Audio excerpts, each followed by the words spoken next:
Hey everyone, welcome back to Lumber Capital Log Yard.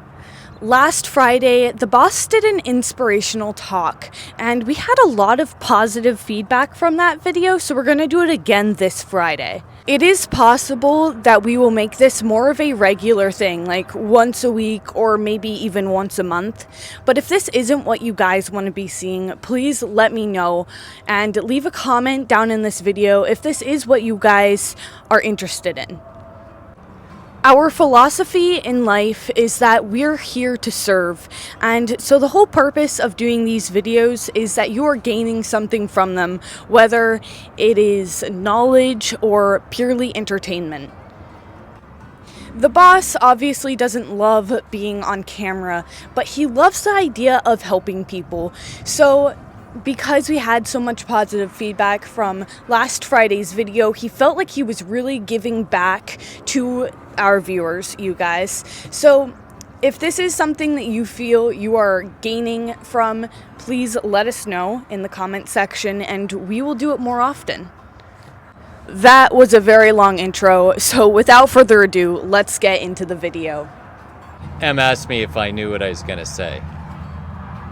I'm not usually at a loss for words, so we had a lot of very positive comments from last Friday's video that I talked about on mindset, and we've recently hit 20,000 subscribers on our channel, which I'm very proud of my daughter. I think it's been a year and a half. Is that what it has been, Em? She's standing behind the camera here. So she's done a heck of a job, so applause. If you guys do that at home, that'd be cool. Anyhow, she's got us that number, and we're reaching a lot of people. And like I said, there was a lot of positive feedback about what I had to say about mindset.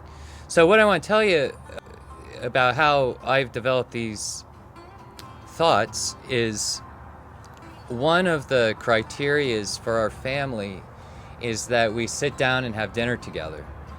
And it's not a perfect world, and we don't get to eat 7 dinners together every week, but it's usually, it's usually 5, maybe 6 times we all sit down as a family and eat. And usually, if you were there with us, you'd find out it's a bunch of ruckus laughter, and it's very funny and very fun to sit there and listen to the girls go on, and I very much enjoy it. But I often have something to say, so we may do this on occasion. It may be a regular thing. I don't know if we should call it Ken's Table Talk Time or something goofy like that. But these are ideas that I've wanted to share, or that I have shared with my kids over the years as we've sat down to eat 300 plus meals a year together. And I don't like wasting time, and their life is very valuable to me, and I want to share with them certain things. So because of the feedback, I thought maybe it would be worthwhile sharing some of my table talk time with our audience. So this is the idea for today that I want to tell you about. It is something that I don't know, it was 8-10 years ago. I went out for a run early morning. I think it was the weekend, maybe Saturday or Sunday. She's telling me to hold the mic up closer. And where we used to live, we were fairly close to a cemetery. The cemetery was a very old cemetery, and I ran up around the cemetery, and the sun was coming up, and it was dew was still on the grass, and it was just one of those sort of surreal looks to look out across it and realize that there were hundreds and hundreds of people there before me that had existed before. And as I looked out across that field of granite headstones, I had wondered about their story. And so I started looking respectfully, walking through the cemetery, And I noticed that every tombstone, if you will, had something in common. It had a name on it, and it had a date, a begin date, and it had a final date, and then it had a dash between two numbers. And as I looked at that, I thought, my word, everybody's life is reduced to a dash. And that sounded sort of sad. So as I left here, I'm thinking, oh, what will I talk to the kids tonight at the table? It's not a dash. It's a story. And it's your story. And it's my story. And it exists between a number, and then it's over. And what I wanted to talk to you about today is your story. And I wanted to tell you in regard to your story, and this is absolutely incredible when I put this together. Every person in the entire world has a superpower. You say, oh, Ken, you've actually lost it. Remember, this is, stuff I talk to young kids about. So, but I think it's germane. It's germane whether you're young or old. We all do have a superpower. That superpower is the power of choice. And you think about it. It literally is a superpower. You have the ability to say yes. You have the ability to say no. You have the ability to say, I will not do that again. You have the ability to say, I am going to be a different person. You have the ability to say, I'm going to learn a new language. I'm going to learn a new skill. I'm going to start a new career. I'm going to raise my family by these standards. It's a choice. And that dash or that story is really the choices that you make. The choices that you made the day before, and the choices that you make today, and the choices that you're going to make in the future. It's a choice. I know that we have many viewers from across the world. And you have to understand, if you were to know me personally, you know that I certainly wouldn't want to offend anybody. I want to speak of my country, America. One of the reasons why I think America is a great country is because we have the right to happiness. I didn't say that right, did I? I didn't.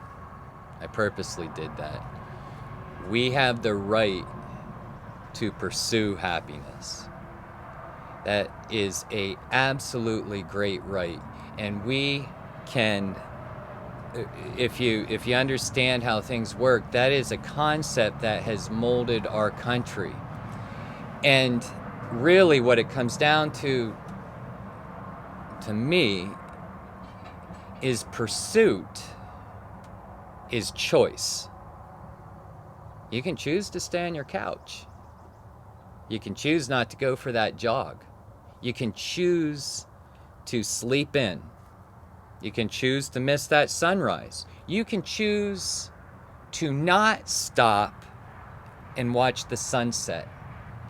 And your life will be one blur that is pushed into a mess, and all you're doing is standing in line waiting for the next event to happen, when the events are unfolding beautifully before you. The hand of God has created an absolutely beautiful world for us to live in. We have to make the choice whether we're going to recognize it or not. I'd also like to say, observation that I've made in regard to choice is that many people come in to the log yard, or people that I speak to, and they want to share what their diagnosis is. I want to tell you, you are not your diagnosis. You have a choice to be what you want to be and who you want to be. Believe it or not, you have a choice to decide how you want to feel. One person, I said this last week on Mindset, can go through the same exact circumstance and look at something in a very positive, strong kind of way. Another person can look at it and they're defeated. If our audience is interested in ongoing talks like this, I will show you in the future how to change your physiology so that you can change the way you feel. And what we do in our home is we want instant change. We don't have time for 7 years of therapy. If you've got a problem, it needs solved, and it needs solved now. And you know that because that's how rapid life is. If you blink, it's already changed. Hardly time to keep up with the day. So it's very, very important that we're able to affect change immediately. Emerald is the one that is credited in our family for saying this particular statement: you choose. So anytime I come home, I have a problem with the skidder. We had a major problem this week. We had a computer go out of one of them. A little tiny piece this big was $820 and $120 an hour for the diagnosis of it. We got it up, it's running, kept pushing on. But I'll come home, my shoulders will be slumped, I'll be tired, and I'll be angry, and all the stuff you don't see in the video, right? And she'll say, Dad, you choose. Your choice. You want to feel like that? That's what you do. You sit there and, you be upset about your skidder, and you be upset that the dinner's cold, and you be upset about this and upset about that. She'll say it's your choice. And that has become a motto in our household. You choose. You choose to respond the way that you want to respond. You choose to be happy. You choose to be sad. You choose to be depressed. You choose to live with strength and vigor, vitality, with power, with influence. It's your choice. And I want to leave that with you today. It's Friday. It's beautiful here in Pennsylvania. You heard Em say this week, oh, the wind's blowing. Well, the wind's still blowing. But it's absolutely beautiful. Not a cloud in the sky. We have a lot to be thankful for. Gratitude is a choice. You can choose to miss it, or you can choose to participate in it. It's one of the keys to life, which is something, again, if this moves on, I'll talk about gratitude and how critical it is for a great life. So I hope I haven't wasted your time, and I hope I'm able to add something of value to your week coming up. I want to say thank you. Thank you for enjoying our channel and participating in it. Thank you for watching what we do and making us feel that we've added value to your lives. I am very grateful. So it's Friday. Have a good weekend. And we will see you Monday with Em's next video. So thank you again and have a good weekend.